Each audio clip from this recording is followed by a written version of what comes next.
صحیح مسلم میں حدیث ہے کہ گناہ مؤمن کے لیے ایسا ہے جیسے اس کے سر پہ کسی نے پہاڑ رکھ دیا ہو، اور منافق کے لیے، فاسق و فاجر شخص کے لیے ایسے یہ گویا ناک میں مکھی بیٹھی تھی اڑا دی، کوئی بار ہی نہیں اس کو۔ یہ مومن اور منافق کے اندر فرق ہے۔ باقی جو کبیرہ گناہ ہے یہ واقعی صرف توبہ سے معاف ہوتے ہیں، اور جو چھوٹے گناہ ہیں وہ بغیر توبہ کے بھی اللہ تعالیٰ خود سے معاف کر دیتا ہے، اور اس کے لیے اللہ تعالیٰ نے ذریعہ بنایا ہوا ہے نیک اعمال۔ اس حوالے سے اگر آپ سورہ نساء کے اندر ایک آیت مبارکہ ہے، بڑی کرٹیکل ہے، وہ غالباً 31 نمبر ہے۔ اعوذ باللہ من الشیطان الرجیم، بسم اللہ الرحمن الرحیم۔ ان تجتنبوا کبائر ما تنہون عنہ، اگر تم ان بڑے بڑے گناہوں سے بچ جاؤ گے جن سے تمہیں منع کیا گیا ہے، نکفر عنکم سیئاتکم، تو اللہ تعالیٰ چھوٹے گناہ ویسے ہی معاف کر دے گا۔ اللہ اکبر۔ وندخلکم مدخلا کریما، اور تمہیں ہمیشہ کی عزت اور اکرام والی جگہ میں یعنی جنت کے اندر داخل کرے گا۔ بڑے گناہوں سے بچنا ہے، وہ بڑے گناہ میں بعد میں بتاتا ہوں کون سے ہیں۔ ہماری بدقسمتی ہے کہ اکثر گناہ بڑے ہی ہیں، چھوٹے گناہ جو ہیں وہ اس کی ڈیٹیل، بلکہ چھوٹے گناہوں کے بارے میں بھی اتفاق ہے کہ چھوٹا گناہ بھی جو ہمیشہ کیا جائے تو وہ بڑے کی کیٹیگری میں فال کرتا ہے۔ ایک اور آیت ہے سورۃ النجم میں، یہ زبردست ہے۔ اللہ تعالیٰ فرماتا ہے نیک لوگوں کے بارے میں، الذین یجتنبون کبائر الاثم، وہ لوگ جو بڑے بڑے گناہوں سے بچتے ہیں، والفواحش، اور بے حیائی کے کاموں سے، الا اللمم، ہاں مگر کبھی کبھار کوئی چھوٹا معاملہ ہو جائے، الا اللمم کو اللہ نے بھی چھوڑ دیا ہے، بڑے گناہوں سے بچو۔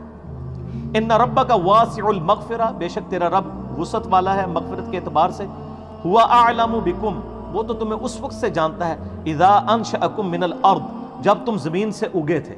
ہائے ہائے، انسان بھی زمین سے اگا ہے، کیونکہ انسان جس منی کے قطرے کی پیداوار ہے، وہ منی کیسے تیار ہوتی ہے؟ اس خوراک سے جو زمین سے نکلتی ہے۔ ادھر تک اللہ تعالیٰ نے بات کی ہے۔ وَإِذَا أَنْتُمْ أَجِنَّةٌ فِي بُطُونِ أُمَّهَاتِكُمْ، اور جب تم ایک چھوٹے سے ایمبریو اور جنین کی شکل میں ماں کے پیٹ میں ہوتے ہو، وہ تو اس وقت سے تمہیں جانتا ہے۔ فَلَا تُزَكُّوا أَنفُسَكُمْ، تو مت کہا کرو میں بڑا پرہیزگار ہوں، هُوَ أَعْلَمُ بِمَنِ اتَّقَى، اسے خوب معلوم ہے کہ کون کتنا پرہیزگار ہے۔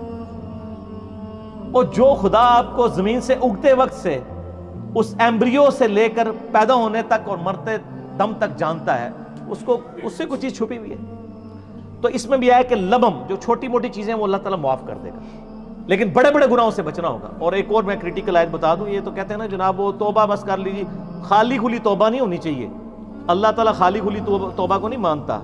یہ سورہ نساء کے اندر ہی مسئلہ نمبر میرا 18 ہے، اور وہ بائی چانس آیت نمبر بھی 18 ہے، گناہ کبیرہ اور توبہ کا بیان۔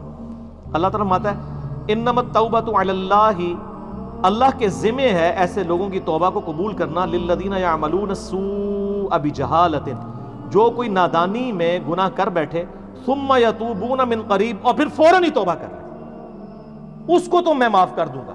فاولئک یتوب اللہ علیہم، ایسے پر اللہ تعالیٰ رجوع فرمائے گا توبہ کے ساتھ۔ وکان اللہ علیما حکیما، اور اللہ تعالیٰ علم والا حکمت والا ہے۔ ولیست التوبۃ، اور اس کی تو کوئی توبہ نہیں ہے، للذین یعملون السیئات، جو کہ برے اعمال کرتے ہیں، حتی اذا حضر احدهم الموت، یہاں تک کہ ان میں سے کسی کے موت کا وقت قریب آتا ہے، قال انی تبت الآن، تو کہتا ہے اللہ میں اب توبہ کرتا ہوں۔ یعنی موت کے وقت اگر کوئی توبہ کرتا ہے وہ توبہ نہیں ہے۔ وہ جامعہ ترمذی میں حدیث ہے نا کہ موت کے غرغرے سے پہلے پہلے توبہ ہے، نزع کا وقت آنے سے پہلے پہلے۔ اس وقت تو فرعون نے بھی کہہ دیا تھا کہ میں رب موسیٰ اور ہارون پر ایمان لاتا ہوں، تو اللہ تعالیٰ نے کیا فرمایا تھا؟ الآن، اب ایمان لے کر آیا، اب تو کوئی فائدہ نہیں۔ وَلَلَّذِينَ يَمُوتُونَ وَهُمْ كُفَّارٌ، نہ ان لوگوں کی توبہ قبول ہوگی جو کفر کی حالت میں دنیا سے چلے گئے۔ اولئک اعتدنا لهم عذابا علیما، ایسے لوگوں کے لیے اللہ تعالیٰ نے دردناک عذاب تیار کر رکھا ہے۔ اب رہ گیا یہ گناہ آٹومیٹکلی کیسے نیکیوں سے معاف ہوتے ہیں، اس کا ذکر بھی اللہ تعالیٰ نے سورہ ہود کے اندر کیا ہے۔ سورہ ہود کے اندر 114 نمبر غالباً آیت ہے، ہاں یہ، اعوذ باللہ من الشیطان الرجیم، وَأَقِمِ الصَّلَاةَ طَرَفَيِ النَّهَارِ، نماز کو قائم رکھو دن کے دونوں سروں پہ، یعنی ادھر سے آپ فجر کہہ لیں اور ادھر سے مغرب اور عشاء۔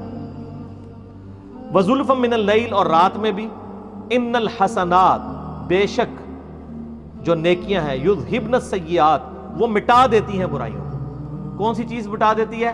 نیکیاں. اور نیکی کون سی ذکر ہوئی؟ نماز.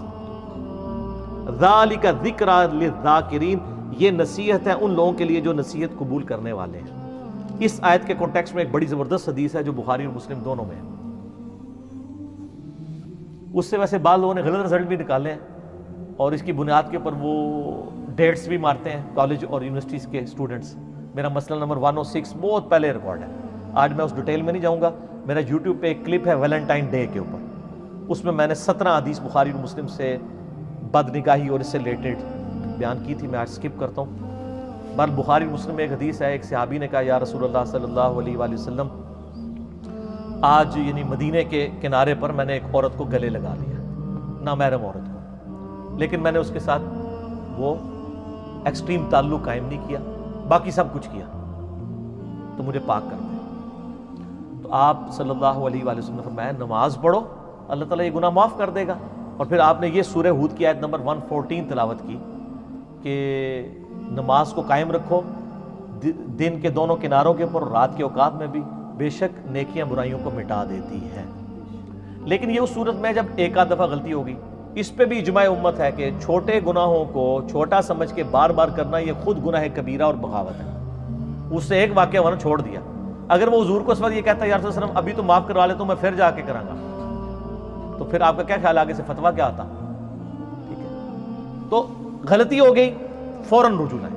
بخاری مسلم دونوں میں حدیث موجود ہے. آپ صلی اللہ علیہ وآلہ وسلم نے فرمایا بتاؤ اگر کسی کے گھر کے آگے سے نہر بہتی ہو، اس میں 5 دفعہ غسل کرے، اس کے جسم سے کوئی میل اس میں باقی رہ جائے گا؟ صحابہ نے کہا نہیں. تو فرمایا 5 نمازوں کی مثال ایسی ہی ہے. حتیٰ کہ صحیح مسلم میں ایک حدیث ہے کہ اگر بڑے بڑے گناہوں سے بچا جائے تو ایک نماز سے دوسری نماز، ایک جمعے سے دوسرا جمعہ، اور ایک رمضان سے دوسرا رمضان درمیان کے سارے گناہوں کا کفارہ بن جائے گا. آپ کو اگر میں رمضان میں نماز پڑھوں اور اگلے رمضان میں نہ، اس میں پہلے الفاظ ہیں کہ انجینئرنگ پہلے ہوئی ہے، اگر بڑے گناہوں سے بچا جائے تو نماز چھوڑنے سے بڑا گناہ کون سا ہے؟ صحیح مسلم میں 246 نمبر حدیث ہے انٹرنیشنل نمبر کے مطابق کتاب الایمان چیپٹر میں کہ بندے کے کفر اور اسلام کے درمیان فرق نماز ہے. وہ تو بہت بڑی عملاً کفر کی طرف لے جانے والی چیز ہے. ٹھیک ہے، سب سے بڑا گناہ نماز کو چھوڑنا ہے. تو ایک نماز سے دوسری نماز درمیان کے گناہوں کا کفارہ بن جاتا ہے. ایون وہ تو بخاری مسلم میں آتا ہے جب وضو کرتے ہیں تو اس سے بھی گناہ دھل جاتے ہیں. تو یہ یعنی کبیرہ گناہ صرف توبہ سے معاف ہوں گے، چھوٹے موٹے جو ہیں وہ اس طرح. تو میں نے کہا نا جو کبیرہ گناہ جو ہے وہ بدقسمتی ہے کہ سارے ہی تقریباً کبیرے ہی ہیں، اور اس کے لیے مشکات کے اندر سر ایک چیپٹر موجود ہے کبیرہ گناہوں کے بارے میں، شروع کے اندر ہی. اس میں آپ ذرا پڑھ کے دیکھ لیں. شروع میں ایک وہ حدیث لے کے آئے وہ جو نبی صلی اللہ علیہ وسلم نے آیت تلاوت کی سورۃ الفرقان کی، یہ بخاری مسلم دونوں میں ہے. والذین لا يدعون مع اللہ الہا آخر ولا يقتلون النفس التي حرم اللہ الا بالحق ولا يزنون. 3 گناہ نبی علیہ السلام نے بیان کیے سورۃ الفرقان پڑھ کے کہ وہ لوگ جو اللہ کے ساتھ کسی کو شریک نہیں ٹھہراتے، یعنی شرک سب سے بڑا گناہ. دوسرا نہ حق قتل نہیں کرتے. تیسرا وہ زنا نہیں کرتے. پھر آپ صلی اللہ علیہ وسلم نے یعنی یہ آیت جو ہے یہ دلیل کے طور پہ بیان فرمائی، اور اس سے پہلے فرمایا کہ سب سے بڑا گناہ جو ہے وہ شرک ہے، اور اس کے بعد یہ قتل کرنے والا، اور پھر اس طریقے سے زنا. اچھا، اس کے بعد ایک بخاری میں حدیث ہے کہ بڑے گناہوں میں والدین کی نافرمانی، قتل کرنا اور جھوٹی قسم اٹھانا. سر گنتے جاؤ، یہ صرف بخاری مسلم میں جو بڑے گناہ آ رہے ہیں، صحیح ضعیف کا چکر ہی کوئی نہیں، صرف بخاری مسلم. پھر بخاری اور مسلم کی ایک حدیث ہے کہ جھوٹی قسم اٹھانا گناہ کبیرہ ہے. پھر اگلی حدیث پھر بخاری اور مسلم کی ہے کہ 7 کبیرہ گناہ ہے. اللہ کے ساتھ شرک کرنا، جادو کرنا، قتل کرنا، اللہ کے حرام کرنے والے کو حلال ٹھہرا لینا، سود کھانا، یتیم کا مال کھانا، میدان جنگ سے بھاگ جانا، اور پاک دامن عورتوں پر تہمت لگانا. لو جی، پھر اگلی حدیث بھی بخاری و مسلم سے، اس میں زنا اور شراب نوشی کے بارے میں آیا کہ یہ کبیرہ گناہ ہے. سر یہ تو بخاری مسلم کی جو حدیثیں ہیں نا، اس میں یہ چغلی، غیبت، ٹھیک ہے جی، وعدہ خلافی، بہتان، آلموسٹ یہ سارے کبیرہ گناہ ہیں. تو لہٰذا کبیرہ صغیرہ میں نا آپ مسلم کی وہ حدیث یاد رکھیں کہ مؤمن کے لیے چھوٹا سا گناہ بھی ایسا ہے جیسے اس کے سر پہ کسی نے پہاڑ رکھ دیا، اور منافق کے لیے بڑے سے بڑا گناہ بھی ایسا ہے جیسے ایک مکھی تھی تو اڑا دی. یہ کیلکولیشن، یہ میتھمیٹکس تو ہے نہیں ہے. اللہ تعالیٰ تو ایک چھوٹی سی بات پہ بھی پکڑ لیتا ہے، ٹھیک ہے، لیکن یہ نہیں کوئی بتاتا. ہاں یہ ضرور بتا دیں سر، وہ بخاری مسلم میں حدیث ہے، وہ ایک بڑی فاحشہ عورت تھی، اس نے ایک دفعہ اپنے موزے میں ایک کتے کو پانی پلا دیا. اللہ چاہتے ہیں نہیں غلطی بخش دیتا جی، اس کو تو بخش دیا ہے، لیکن یہ قرآن حدیث میں کہیں لکھا ہے کہ فاحش عورت یہ کام کرے گی تو وہ بے شک فحاشی کرتی رہے، میں بخش دوں گا، وہ تو ایک واقعہ ہے۔ تو سر ایک اور واقعہ جو بخاری مسلم دونوں میں ہے کہ ایک بڑی نیکوکار عورت تھی، ٹھیک ہے، اور اس نے صرف ایک بلی کو قید کر دیا اور وہ بھوکی پیاسی مر گئی، اور اس کی وجہ سے وہ دوزخ میں چلی گئی۔ یہ نہیں بتاتے کہ چھوٹی سی بات پہ پکڑ بھی لیتے ہیں، اس کو پھر انہوں نے دوسری طرف کیا ہوا ہے، کہتے ہیں تائیں تسی کہنا نیکی کرنے دا کیا فائدہ ہے، ایک چھوٹی سی گل تے پکڑا بھی جا سکتا ہے، وہ دوسرے پاسے ٹر پیندے۔ سر ڈرتے رہے اللہ سے ہر وقت، ٹھیک ہے، خدا کے ساتھ کمٹمنٹ رکھیں اور اللہ سے کبھی بے پرواہ نہ ہو، بے خوف نہ ہو۔ تو یہ جناب آٹومیٹکلی چھوٹے گناہ معاف ہوتے ہیں، بڑے گناہ صرف توبہ سے معاف ہوں گے، اور توبہ سے تو ظاہر ہے وہ تو سورۃ الفرقان میں آیت نمبر 70 میں آیا کہ اگر کوئی شرک سے، جو سب سے بڑا اس کائنات کا گناہ ہے، توبہ کر لے سچے دل سے، ہم اس کے گناہوں کو بھی نیکیوں سے بدل دیں گے۔ سر صرف معاف نہیں ہوں گے، نیکیوں سے بدل جائیں گے، لیکن توبہ پکی ہونی چاہیے۔ پکی توبہ کیا ہے؟ ندامت کرنا، آندہ نہ کرنے کا پکا عہد کرنا، پھر عہد ٹوٹ جائے پھر توبہ کر لیں، پھر اللہ کی طرف۔ لیکن اس نیت پہ توبہ نہ کریں کہ آندہ میں جو ہوں وہ پھر کر لوں گا، وہ تو قرآن میں ہے یا ایھا الذین آمنوا توبوا الی اللہ توبۃ نصوحا، اے ایمان والو ایسی توبہ کرو جو آگے کو نصیحت ہو جائے۔ اس کی میں دنیا سے مثال دیتا ہوں کہ جس شخص کا ایک دفعہ گرم استری سے ہاتھ جل جائے، دوبارہ وہ ٹھنڈی استری کو بھی نہیں ہاتھ لگائے گا کہ یار کدھر پیچھے لگی نہ ہوئے، تھوڑی دیر پہلے کوئی نہ لا گیا ہوئے۔ تو بس اس طرح کا اگر آپ کا ریاکشن ہوگا نا اپنے پرانے گناہ کے بارے میں کہ یار وہ پہلے ہو گیا سی ہوں تو میں کرنا ہی نہیں، تو بر آپ کی توبہ قبول